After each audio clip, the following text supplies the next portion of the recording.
Good morning students.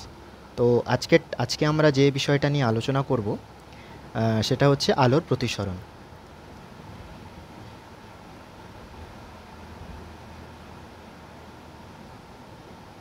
আলোর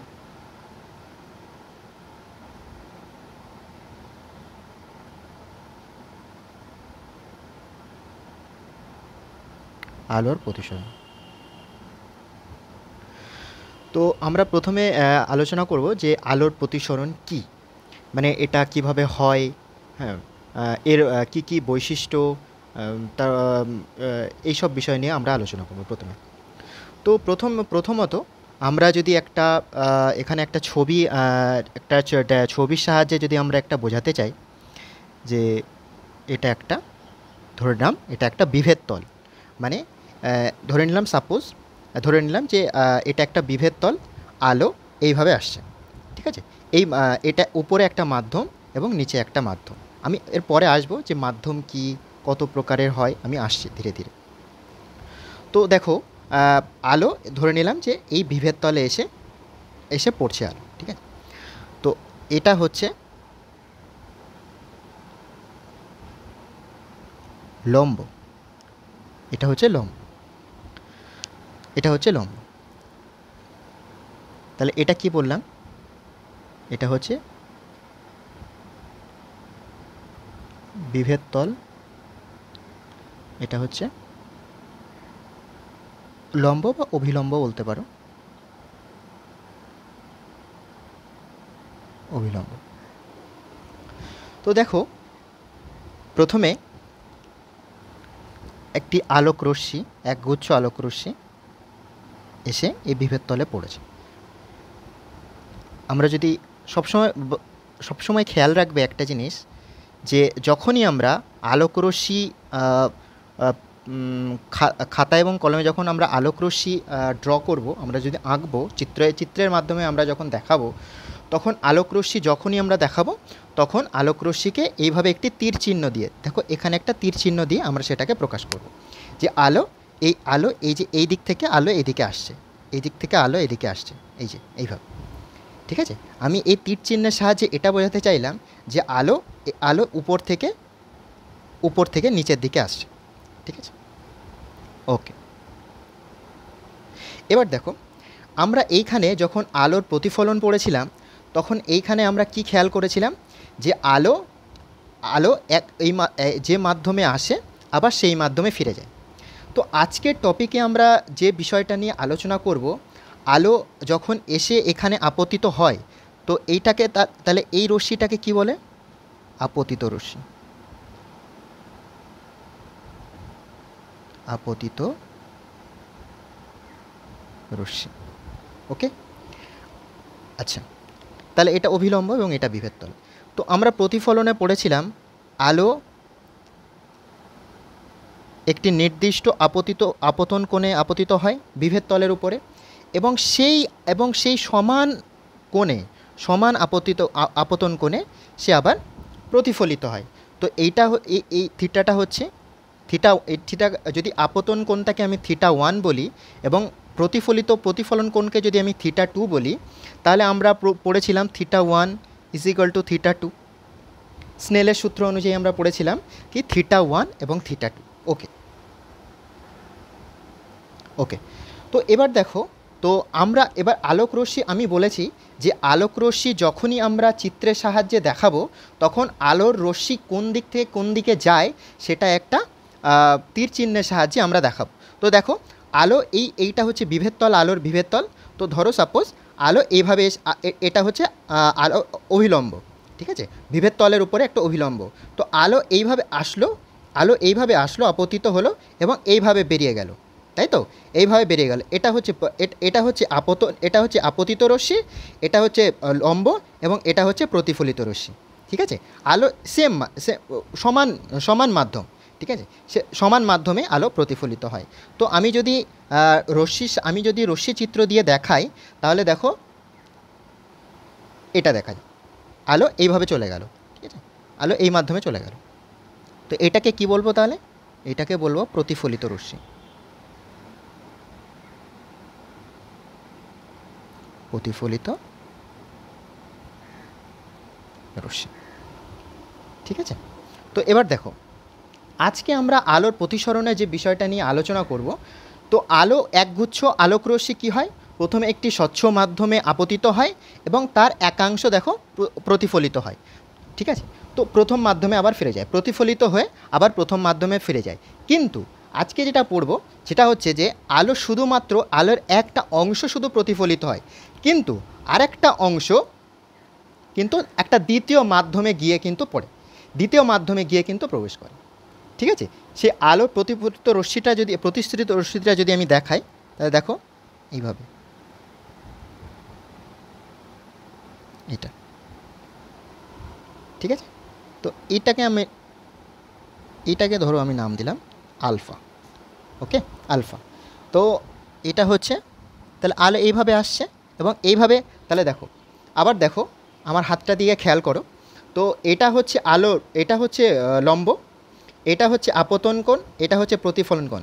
তাহলে কোথাও কোথাও প্রতিসরণ কোণ, এটা হচ্ছে আপতিত রশ্মি, এটা হচ্ছে লম্ব, এটা হচ্ছে প্রতিফলিত রশ্মি। ওকে, তাহলে দেখো তো কোথাও না কোথাও তাহলে বিভেদ তলের উপরে এক ধরনের একটা মাধ্যম এবং বিভেদ তলের নিচে আর একটা মাধ্যম। তো দুটো মাধ্যম দেখো, দুটো মাধ্যমকে এটা আলাদা করেছে, এই বিভেদ তলটি দুটো মাধ্যমকে আলাদা করেছে।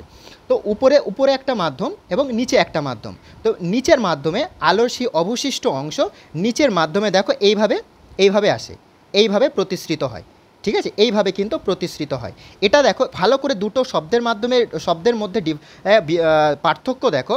এটা হচ্ছে প্রতিফলিত রশ্মি, এটা হচ্ছে প্রতিফলিত রশ্মি, এটা হচ্ছে প্রতিফলিত রশ্মি, কিন্তু এটা হচ্ছে প্রতিসৃত রশ্মি।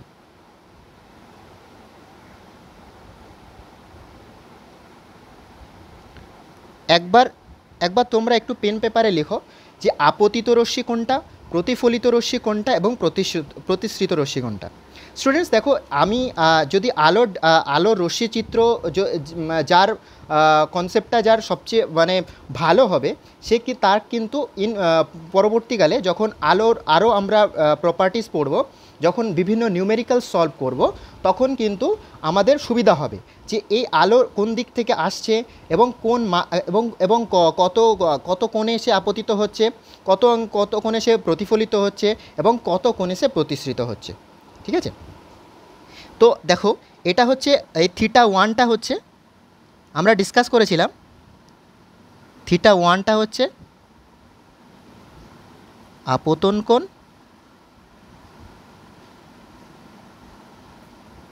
θ2 প্রতিফলন কোণ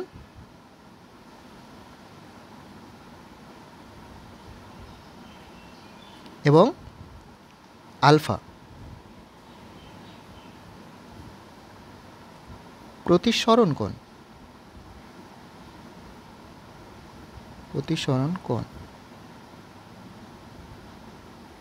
ঠিক আছে, তো ভালো করে খেয়াল করে দেখো যে আলো কিন্তু একটা দ্বিতীয় মাধ্যমে কিন্তু ঢুকে গেছে। তো আমরা বিভেদ তলকে অনেক সময় এভাবেও শো করি।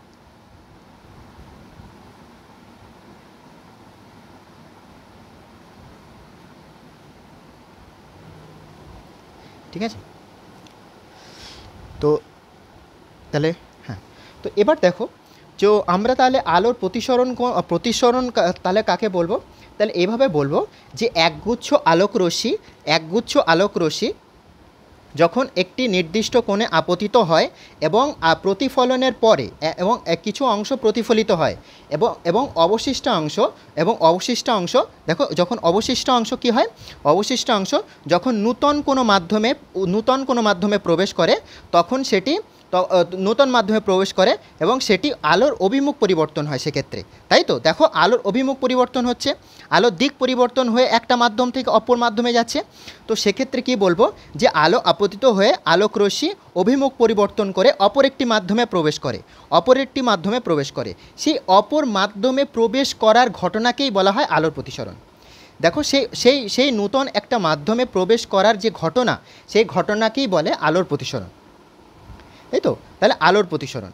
আচ্ছা, তো এই সম্পর্কিত আমাদের পরবর্তী এরপরে যেটা আমি যার উপরে আমি ফোকাস করতে চাইব সেটা হচ্ছে যে এর কী এই যে প্রতিসৃত রশ্মি যেটা আমরা এক্ষুনি এখানে ছবিতে দেখালাম, এই যে প্রতিসৃত রশ্মি এই যে প্রতিসৃত রশ্মি, সেই প্রতিসৃত রশ্মির ধর্ম কী কী, ঠিক আছে, এই যে বৈশিষ্ট্য, সেই বৈশিষ্ট্য কী কী, এই বৈশিষ্ট্যগুলি যখন আলোচনা করতে গিয়ে যখন আমরা দেখলাম যে সায়েন্টিস্ট স্নেলের নাম তোমরা আগেই শুনেছো, তো সেই সায়েন্টিস্ট স্নেলের দুটি সূত্র আছে, ঠিক আছে, সেই দুটো সূত্রের বিনিময়ে আমরা এই প্রতিসৃত রশ্মির কিন্তু বৈশিষ্ট্য আলোচনা করতে পারি, ঠিক আছে। তাহলে দেখব সেই প্রতিসৃত রশ্মি সম্পর্কিত স্নেলের আলোর প্রতিসরণ সম্পর্কিত সেই স্নেলের সূত্রগুলি কী কী দেখো।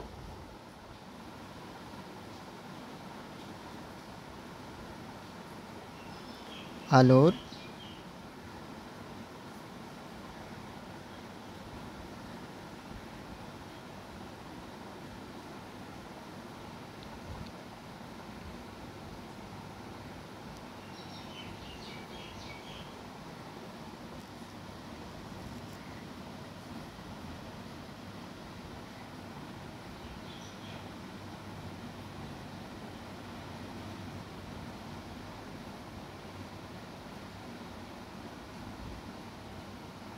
স্নেলের সূত্র, ওকে। তো আলোর প্রতিসরণ সম্পর্কিত স্নেলের সূত্র, এবার দেখো আলোর প্রতিসরণ সম্পর্কিত স্নেলের দুটো সূত্র, ঠিক আছে।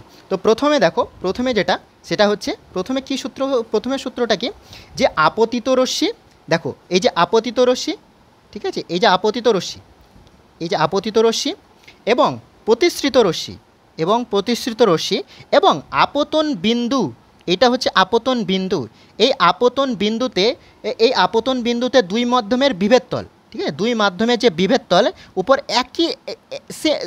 সেম একই সমতলে আছে, তাই তো। আমরা এটা আমরা আলোর প্রতিফলনের ক্ষেত্রেও পড়েছি। কি বলছে তাহলে প্রথম সূত্র, যে আপতিত রশ্মি, প্রতিসৃত রশ্মি এবং আপতন বিন্দু, তিনটে জিনিস, আপতিত রশ্মি, প্রতিসৃত রশ্মি এবং আপতন বিন্দুতে দুই মাধ্যমের বিভেদ তলের উপরে লম্ব যে অভিলম্ব সেটা একই সমতলে অবস্থান করে, ঠিক আছে, একই সমতলে অবস্থান করে। তো দেখো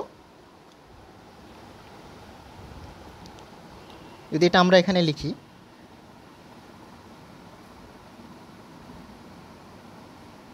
আপতিত রশ্মি,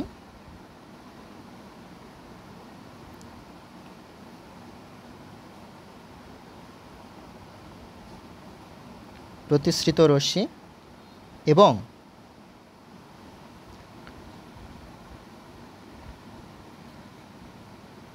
আপতন বিন্দুতে দুই মাধ্যমের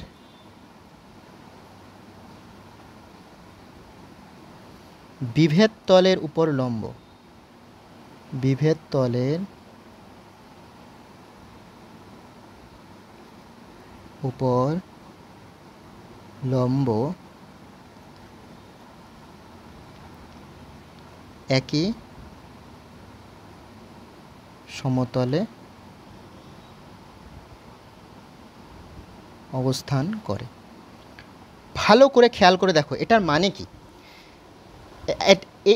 এই স্টেটমেন্টটার মানে কি, এই যে সূত্র, এই যে স্নেলের যে সূত্র উনি বললেন যে এইটার মানে কি, আপতিত রশ্মি, স্যার আপতিত রশ্মি, প্রতিসৃত রশ্মি এবং আপতন বিন্দুতে দুই মাধ্যমের বিভেদ তলের উপর যে লম্ব সেটা একই সমতলে থাকে, সেটা একই সমতলে, স্যার এটা আমি তো বুঝলাম, কিন্তু এটার মানে কি, মানেটা হচ্ছে দেখো এই যে আপতিত রশ্মি, দেখো এটা একটা মিডিয়াম, ঠিক আছে, এটা একটা মিডিয়াম, ঠিক আছে, আলো এইভাবে এলো, ঠিক আছে, আলো এইভাবে এলো এবং এইভাবে বেরিয়ে গেল, তাই তো, এইভাবে বেরিয়ে গেল এবং এইটা হচ্ছে লম্ব।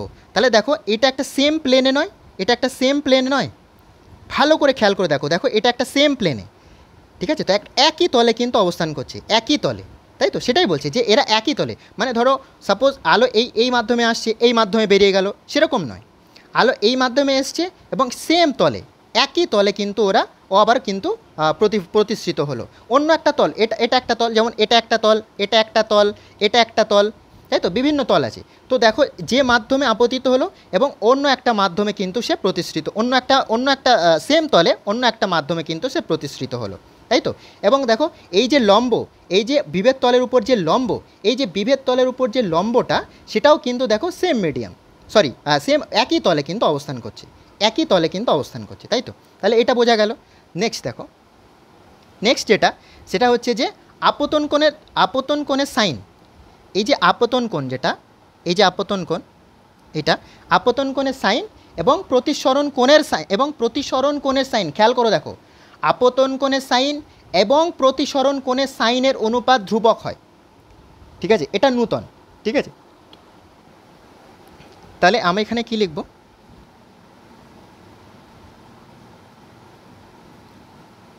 আপতন কোণের সাইন এবং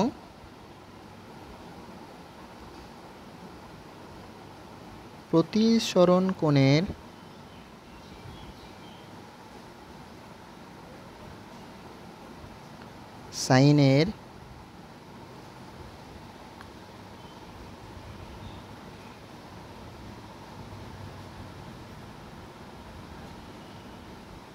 সাইনের অনুপাত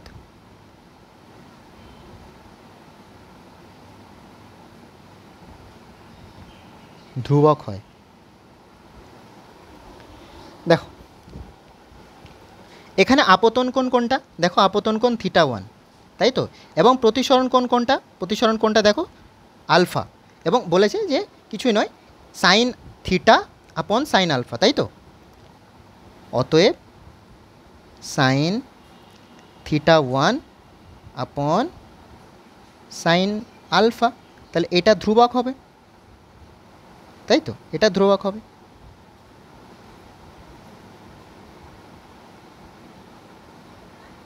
এটা ধ্রুবক হবে, ব্যাস এটাই, এটা ধ্রুবক হবে, ঠিক আছে। তো যখন এটা ধ্রুবক হবে, এবার দেখো নেক্সট আমরা যে টপিকটা পড়তে চাইছি সেটা হচ্ছে আলোর প্রতিসরাঙ্ক।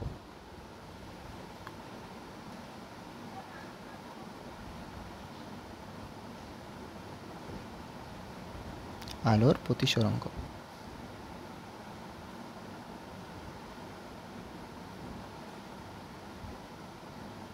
আলোর প্রতিসরাঙ্ক। দেখো আলোর প্রতিসরাঙ্ক, এটিকে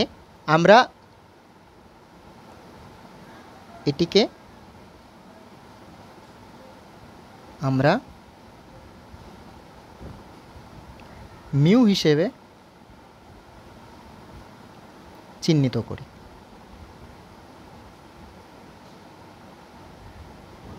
এটাকে আমরা মিউ, এটাকে বলে মিউ, উচ্চারণটা কি দেখো, মিউ, উচ্চারণটা কি মিউ। দেখো মিউ কি জিনিস, মিউটা হচ্ছে আর কিছুই নয়, মিউটা হচ্ছে যে আলোর সেই প্রপার্টি, ধরো সাপোজ যে আলোর বিভিন্ন, আমরা জানি আলোর মধ্যে অনেক তরঙ্গ দৈর্ঘ্যের আলো হয়, তাই তো। ধরো সানলাইটের মধ্যে কী কী থাকে, সানলাইটের মধ্যে 7 ধরনের আলো থাকে, বেনি আসহ কলা, তাই তো, বেনি আসহ কলা।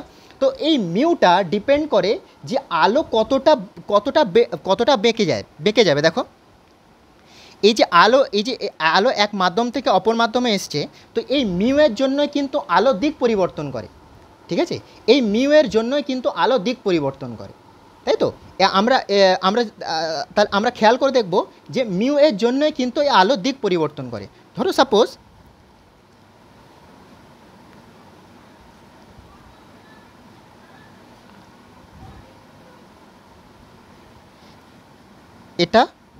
এটা 1 নম্বর মিডিয়াম, এটা 1 নম্বর মাধ্যম, এটা হচ্ছে 2 নম্বর মাধ্যম, ঠিক আছে। এটা 1 নম্বর মাধ্যম এবং এটা 2 নম্বর মাধ্যম, এবং এই মাধ্যমের প্রতিসরাঙ্ক ধরলাম μ1 এবং এই মাধ্যমের প্রতিসরাঙ্ক ধরলাম μ2।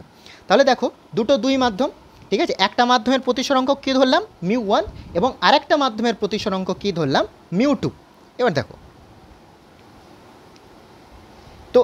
আলোর প্রতিসরাঙ্ক সেটাই যে যে আলোর যে ধর্মের জন্য আলোর যে ধর্মের জন্য এক মাধ্যম থেকে দিক পরিবর্তন করে আলোর যে ধর্মের জন্য, ভালো করে শোনো, আলোর যে ধর্মের জন্য আলো এক মাধ্যম থেকে নিজের দিক পরিবর্তন করে অন্য কোনো একটা মাধ্যমে যায়, আলো সেই ধর্মটাকে বলে কিন্তু আলোর প্রতিসরাঙ্ক।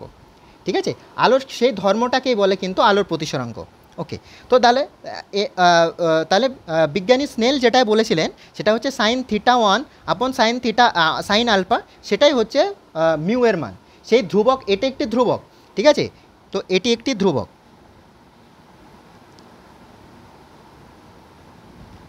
এটি একটি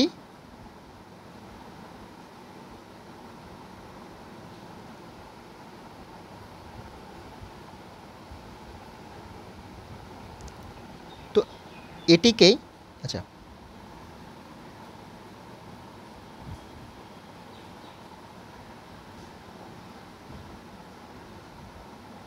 বিজ্ঞানী স্নেল এই ধ্রুবক রাশিকেই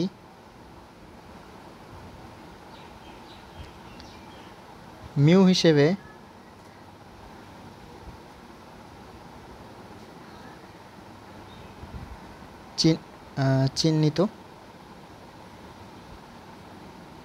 চিহ্নিত করেছেন, মিউ হিসেবে চিহ্নিত করেছেন। ঠিক আছে, এবার দেখো এই মিউ এর আরও কয়েকটা প্রপার্টিস পড়ব। এটি মাত্রাহীন, এটি মাত্রাহীন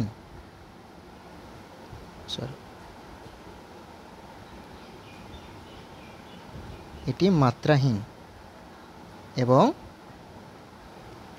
এককহীন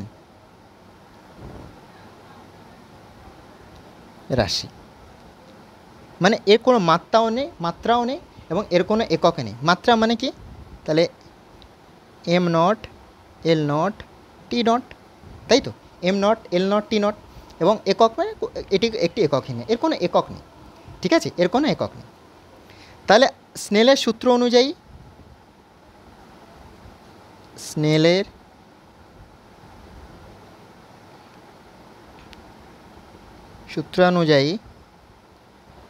সাইন থিটা 1 আপন সাইন আলফা সমান মিউ, তাই তো, সমান মিউ। দেখো, তাই তো, দেখো সমান মিউ। এবার দেখো আমি এই ডায়াগ্রামটা আমি আবার ড্র করছি। ঠিক আছে, এই ডায়াগ্রামটা আমি আবার ড্র করছি, উপরের ডায়াগ্রামটা ভালো করে খেয়াল করো। এটি বিভেদ তল,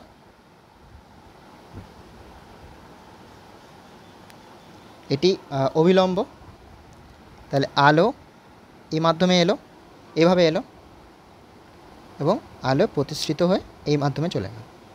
এটা মিউ 1 নাম দিলাম, এটা মিউ 2 নাম দিলাম, এটা ধরলাম এটা থিটা 1, এটা আলফা, তাই তো। তো দেখো এক্ষেত্রে দেখো যে প্রথমে আলো থিটা 1-এ আপতিত হলো এবং আলফা কোণে প্রতিষ্ঠিত হলো। তাহলে বিজ্ঞানী স্নেল কী বলেছেন, স্নেলের সূত্রানুযায়ী সাইন থিটা 1 আপন সাইন আলফা সমান মিউ, তাই তো, কনস্ট্যান্ট তো মিউ। তো দেখো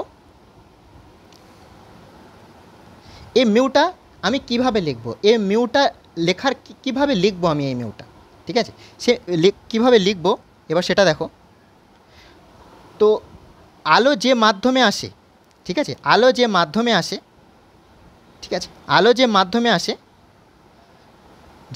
আসে তো মিউ 1 এই মাধ্যমের প্রতিসরাঙ্ক ইন্টু সাইন অফ থিটা 1, দেখো সাইন অফ থিটা 1, তাই তো, সাইন অফ থিটা 1। এবার দেখো দ্বিতীয় মাধ্যমে, ঠিক আছে। এবার দ্বিতীয় মাধ্যমে এটা হলো। এবার দ্বিতীয় মাধ্যমে যদি আমি আলো ধরো সাপোজ মাধ্যম 2 থেকে মাধ্যম 1-এ গেল, ঠিক আছে, আলো মাধ্যম 2 থেকে মাধ্যম 1-এ গেল, তো সেক্ষেত্রে কী হবে, আলো যদি মাধ্যম 1 থেকে মাধ্যম 2-এ যায় সেক্ষেত্রে কী হবে, সেক্ষেত্রে এটা হবে, সেটা হচ্ছে μ2 ইন্টু সাইন আলফা, তাই তো। দেখো স্নেলের সূত্র, এটা হচ্ছে স্নেলের সূত্র নয়, বাট স্নেলের সূত্র থেকে এটা আমরা ডিরাইভ করতে পারি। ইট ইজ নট দ্য, এটা স্নেলের সূত্র নয়, ঠিক আছে, এটা স্নেলের সূত্র নয়, কিন্তু আমরা স্নেলের সূত্র থেকে এটা ডিরাইভ করতে পারি, এটা নির্ণয় করতে পারি স্নেলের সূত্র থেকে, স্নেলের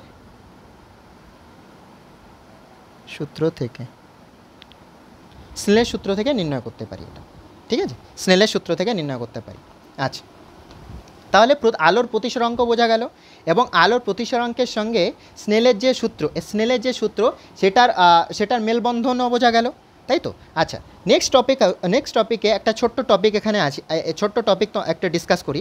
সেটা হচ্ছে যে এই যে আলো এক মাধ্যম থেকে অপর মাধ্যমে গেল, তাই তো, আলো একটা মাধ্যম থেকে অপর মাধ্যমে গেল, তাহলে সেক্ষেত্রে আমাদের সাধারণ মনে প্রশ্ন আসতেই পারে যে স্যার আলো তো এক মাধ্যম থেকে অপর মাধ্যমে গেল, তাহলে আলোর কি কি চেঞ্জ হতে পারে, যে আলো স্যার তাহলে লাল আলো কি নীল আলো হয়ে যেতে পারে স্যার, তাহলে কি আলো যে দিক পরিবর্তন যদি করে এবং দিক পরিবর্তনের পরে যে লম্ব থেকে কতটা কোণে, যে কত কোণে সে প্রতিসৃত হতে পারে, সেইগুলোর উপরে কীভাবে ডিপেন্ড করে, ঠিক আছে, সেইগুলোর উপরে কীভাবে ডিপেন্ড করে সেটা আমরা আলোচনা করব, ঠিক আছে। এবার হচ্ছে সেটা আমরা আলোচনা করব।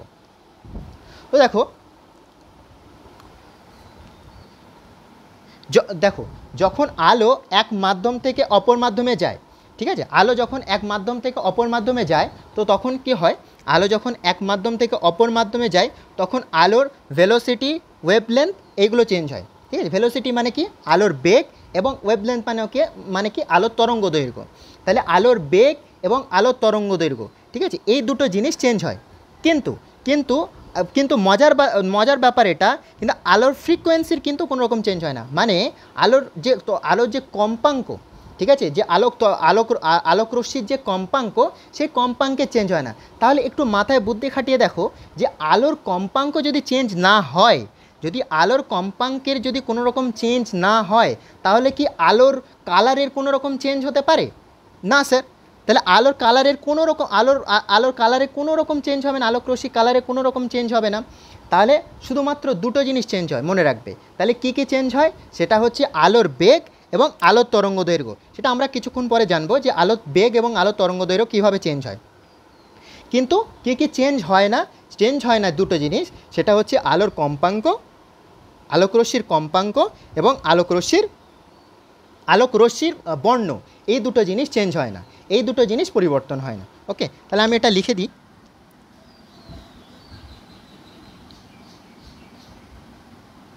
আলো যখন এক মাধ্যম থেকে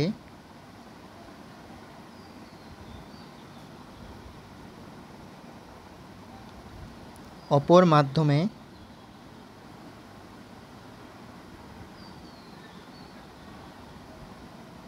প্রতিসৃত হয়, তখন আলোর তরঙ্গদৈর্ঘ্য ও আলোর বেগের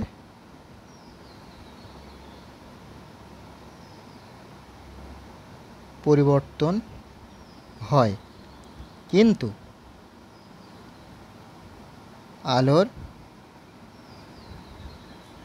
আলোক রশ্মির কম্পাঙ্ক ও আলোক বর্ণের অনুরূপ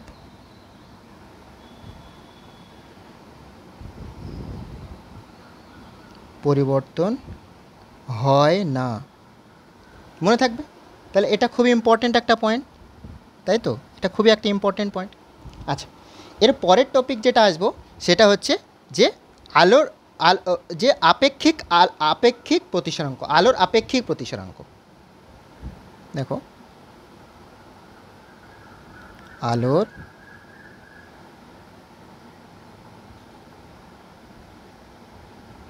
আপেক্ষিক প্রতিসরাঙ্ক।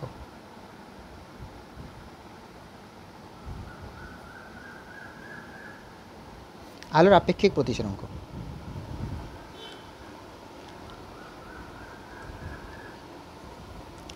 তো দেখো, আলোর আপেক্ষিক প্রতিসরাঙ্ক।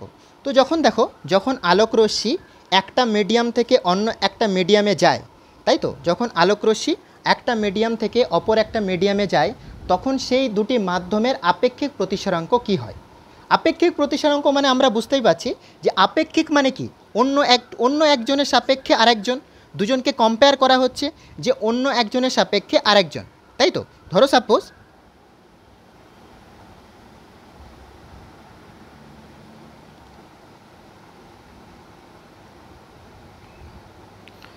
এটা μ1, এটা μ2, তাই তো? তো আপেক্ষিক মানে কি? ধরো সাপোজ আমি এক নম্বর মিডিয়াম এবং 2 নম্বর মিডিয়াম, এটা 1 নম্বর মিডিয়াম, এটা 2 নম্বর মিডিয়াম, এই 1 নম্বর মিডিয়াম এবং 2 নম্বর মিডিয়ামের সাপেক্ষে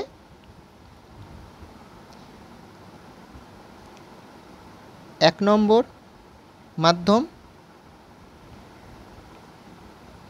মাধ্যমের সাপেক্ষে, এক নম্বর জায়গায় তুমি এখানে প্রথম মাধ্যমের সাপেক্ষে,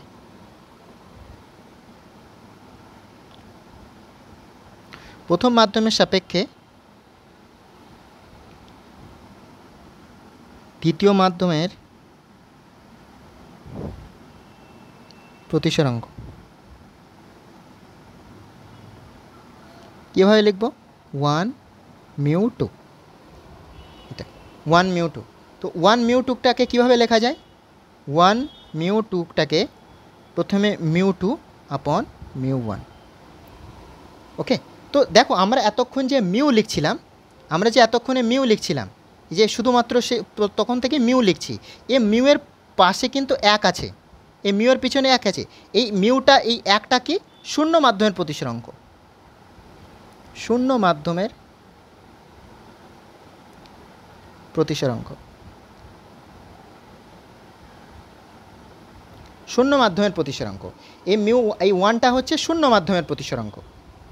এবার দেখো এখানে যে তাহলে এই মিউটা কি? দ্বিতীয়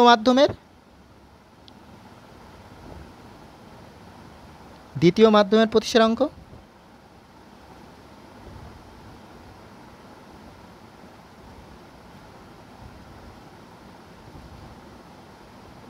এটা হচ্ছে প্রথম মাধ্যমের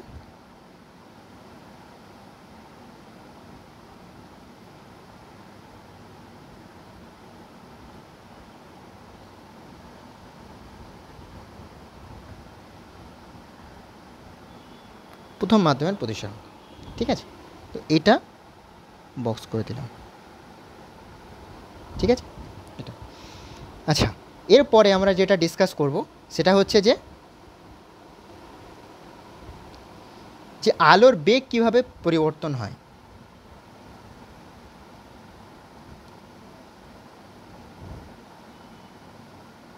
বেগের পরিবর্তন, আলোর বেগের পরিবর্তন। তো দেখো, আমরা একটু আগেই ডিসকাস করেছি সেটা হচ্ছে যে আলো যখন এক মাধ্যম থেকে অন্য মাধ্যমে প্রতিসৃত হয়, তখন আলোর বেগ এবং আলোর তরঙ্গ দৈর্ঘ্যের পরিবর্তন হয়, তো সেক্ষেত্রে আলোর বেগের পরিবর্তন নেব। তো যখন আলো এক মাধ্যম থেকে অপর মাধ্যমে প্রতিসৃত হয়, তখন আলোর বেগ এইভাবে পরিবর্তিত হয়, mu is equal to C upon V, অথবা V is equal to C upon mu. তাহলে এই ফর্মুলা থেকে পরিষ্কার বোঝা যাচ্ছে, দেখো, যে আলো যখন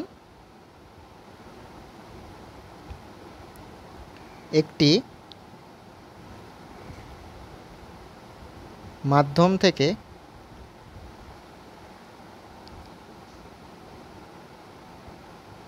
অপর মাধ্যমে যায় তখন আলোর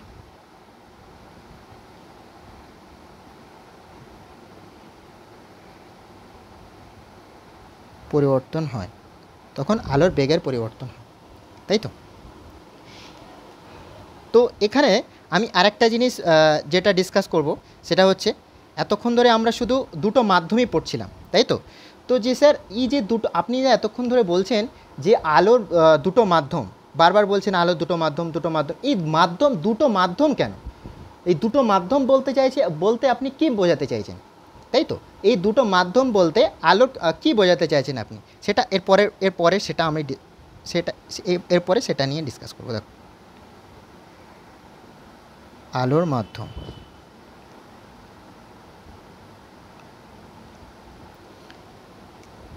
দুটো মাধ্যম, একটি লঘু মাধ্যম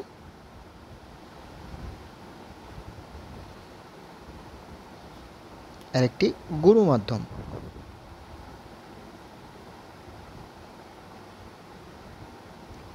লঘু মাধ্যম এবং গুরু মাধ্যম, তাই তো? লঘু মাধ্যম এবং গুরু মাধ্যম। আচ্ছা, ঠিক আছে। আচ্ছা, আমরা কিছুক্ষণের জন্য ধরে নিচ্ছি যে এই লঘু মাধ্যমটা μ1 এবং এই গুরু মাধ্যমটা μ2। মানে ধরো সাপোজ এই μ1টা যেটা, সেটা হচ্ছে ধরো বায়ু, ঠিক আছে? আর এই μ2টা সেটা হচ্ছে ধরো জল। কিছুক্ষণের জন্য এটা ধরে নিচ্ছি, বায়ু, এটা হচ্ছে জল, ধরি, এটাও ধরি, তাই তো? এটাও ধরলাম, এটাও ধরলাম, ঠিক আছে? বায়ু এবং জল। তো স্যার এখানে বলছেন যে স্যার আলো দুটো মাধ্যম, একটা লঘু মাধ্যম এবং একটা গুরু মাধ্যম, তাই তো? তাহলে এটা কিভাবে আমরা ডিসাইড করব? কে ডিসাইড করবে এটা যে কোনটা লঘু মাধ্যম এবং কোনটা গুরু মাধ্যম? সেটা ডিসাইড করবে হচ্ছে মিউ এর ভ্যালু, ঠিক আছে? মিউ একটি ফিক্সড ভ্যালু আছে। বায়ুর শূন্য মাধ্যম অর্থাৎ বায়ুর জন্য একটা ভ্যালু, সেটা হচ্ছে 1, জলের জন্য 1.333, ঠিক আছে? ও গ্লাসের জন্য আছে 1.5। তো বিভিন্ন অনেক ধরনের সবারই আলাদা আলাদা একটি নির্দিষ্ট মিউ এর ভ্যালু আছে, আর নির্দিষ্ট প্রতিসরাঙ্ক আছে, সবারই, প্রত্যেকেরই আছে। তো যার মিউ এর ভ্যালু বেশি সে তত বেশি গুরু মাধ্যম, গাঢ় মাধ্যম, ঠিক আছে? লঘু মাধ্যম আর গুরু মাধ্যম, ঠিক আছে? তো যার যে মানে যার মিউ এর ভ্যালু যত বেশি সে তত ঘন মাধ্যম, ঠিক আছে? এই গুরুর জায়গায় তুমি এটা লিখো ঘন মাধ্যম, ওকে?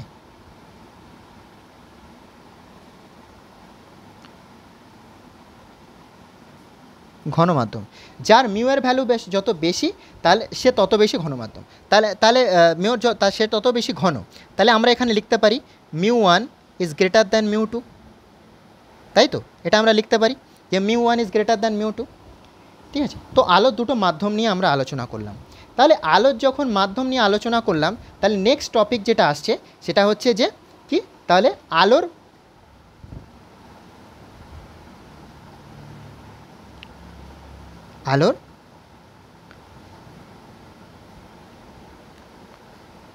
আলো যে একটা মাধ্যম থেকে আরেকটা মাধ্যমে আসছে, তাহলে আলো কিভাবে বাঁকে, ঠিক আছে? আলোর বেঁকে যাওয়ার ধর্ম,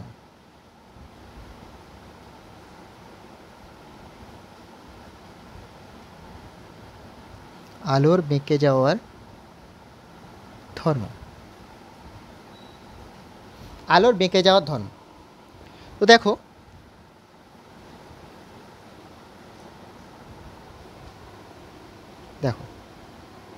এটাতে দেখো, যদি ধরো সাপোজ আলো, ধরো সাপোজ এই যে আলো, ঠিক আছে? আলো এইভাবে আসছে, তাই তো? এইভাবে আসছে, এবং উপরে ধরো বায়ু, উপরে ধরো কিছুই নেই, শূন্য মাধ্যম উপরে, ঠিক আছে? এটার উপরে ধরো শূন্য মাধ্যম এবং নিচে জল আছে, ঠিক আছে? নিচে জল আছে। তাহলে উপরের মিউ এর ভ্যালু কি? উপরে মিউ এর ভ্যালু কম এবং নিচে মিউ এর ভ্যালু বেশি, তাই তো? তাহলে দেখো, আলো যখন লঘু মাধ্যম থেকে ঘন মাধ্যমে আসে তখন বলছে আলো এই যে লম্ব, ঠিক আছে, এই যে লম্ব, ঠিক আছে, এই লম্ব, তাহলে লম্ব দিকে বেঁকে যায়। মানে ধরো ভালো করে খেয়াল করে দেখো, এই যে আলো আসছে, এই যে আলো আসছে এবং এটা লম্ব, ঠিক আছে, এটা লম্ব, এটা লম্ব, ঠিক আছে। বলছে যে প্রতিসৃত রশ্মি আলোর দিকে, আলোর অভিলম্বের দিকে মেকে যায়।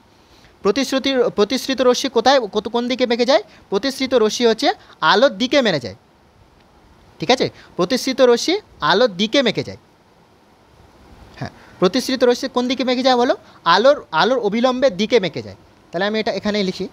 এটা দেখো, যদি এটা যদি আলফা হয়, এটা যদি তাহলে দেখো ভালো করে খেয়াল করে, তাহলে আলো যদি এইভাবে আসতো, তাই তো, আলো যদি এইভাবে আসতো, ওর আলোর কী ছিল? সোজা চলে যাওয়া উচিত ছিল, কিন্তু ও দেখো কোন দিকে বেঁকেছে? আলোর অবিলম্বের দিকে কিন্তু বেঁকে গেছে, তাই তো। এটা কিন্তু নর্মাল পাথ ছিল, সরি, আলোর অবিলম্বের দিকে দেখো বেঁকে গেছে, তাই তো, আলোর অবিলম্বের দিকে বেঁকে গেছে। তো সেক্ষেত্রে এটা ধরো θ1, এটা ধরো আলফা, তাই তো, আলফা। তো দেখো যখন, তাহলে কি বললাম,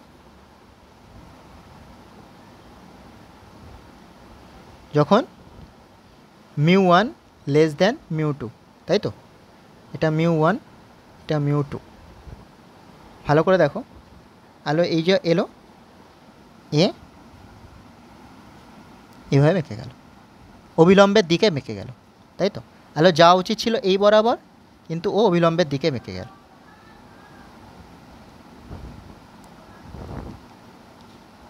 এটা আলফা, ঠিক আছে, অবিলম্বের দিকে। আরেকটা ধর্ম কি তাহলে স্যার? যদি স্যার, তাহলে এটা তো বুঝলাম স্যার, তাহলে যদি μ1টা বেশি হয় আর μ2টা যদি কম হয়, তাহলে স্যার কী হবে? তাহলে দেখো, এটা μ1, এটা μ2,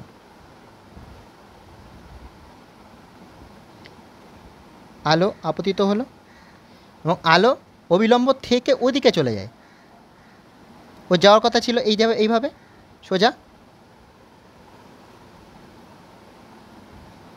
সোজা যাওয়ার কথা ছিল, কিন্তু আলো ওই দিকে বেঁকে গেল। এই কোণটা, এটা যদি θ1 হয়, তাহলে এক্ষেত্রে প্রতিসৃত কোণ কোনটা হবে? দেখো এইটা, এই টোটালটা হতে প্রতিসৃত কোণ। প্রতিসৃত যেমন আপতন কোণের সঙ্গে আমরা আপতন কোণ কীভাবে নির্ণয় করতাম? আমরা আপতন কোণ নির্ণয় করতাম অবিলম্বের সঙ্গে, এবং প্রতিসৃত কোণ, প্রতিফলন কোণও আমরা অবিলম্বের সঙ্গে যে কোণটা করে সেই কোণকে আমরা সেই কোণটা নির্ণয় করতাম। সমানভাবে প্রতিসরণ কোণের ক্ষেত্রে কি করব? যে কোণটার অবিলম্বের সঙ্গেই কিন্তু আমরা, এবং অপসৃত রশ্মি এবং অবিলম্ব, এবং এই দুটো এর মধ্যে, এই দুজনের মধ্যে যে কোণটা হবে সেই কোণটাই কিন্তু তোমার প্রতিসৃত কোণ, ঠিক আছে। তাহলে এক্ষেত্রে হবে আলফা, এক্ষেত্রে আলফা হবে এই টোটাল কোণটা, এই পুরো কোণটা হচ্ছে আলফা, ঠিক আছে। তাহলে দেখো, তাহলে বোঝা গেল, ঠিক আছে, তাহলে বোঝা গেল যে আলো শূন্য লঘু মাধ্যম থেকে ঘন মাধ্যমে গেলে আলো কোন দিকে বাঁকে, এবং যখন আলো ঘন মাধ্যম থেকে লঘু মাধ্যমে যায় তাহলে আলো কোন দিকে বাঁকে। তো স্টুডেন্টস, আজ এই পর্যন্তই, ঠিক আছে।